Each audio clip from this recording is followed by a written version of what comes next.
Hello everyone, back again with another video. Last time we talked a bit about cellular respiration and photosynthesis. Today we're going to go a little further and talk a bit about the carbon cycle and a little bit about soil. So every living thing, as well as many non-living things, contain carbon. It's an element on the periodic table.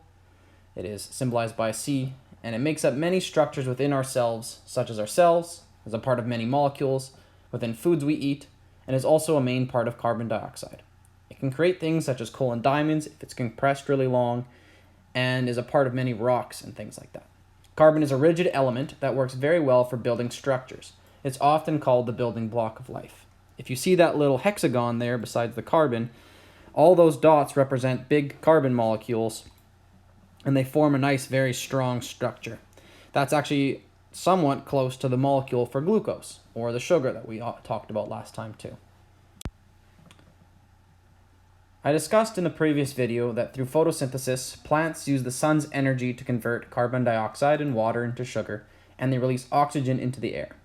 Humans and animals breathe in the oxygen, as well as break down the sugar as food and release carbon dioxide as well as water.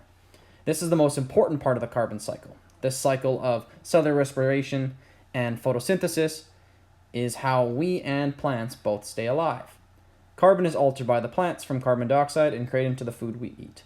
We then convert it into carbon dioxide again, which we breathe out, as well as through our bodies with waste. However, just as leaves fall and food rots and we produce bodily waste, there's a lot of this carbon that doesn't end up being consumed and used. This leftover carbon ends up in the soil, and through decomposition and the spread of manure, it can be transported back into plants and animals. Decomposition is the breakdown of organic substances into simpler organic matter, or in other words, it is when formerly alive or biotic components break down into smaller and smaller parts, break down into their molecules. These parts can then be reused by plants and further used by humans and animals.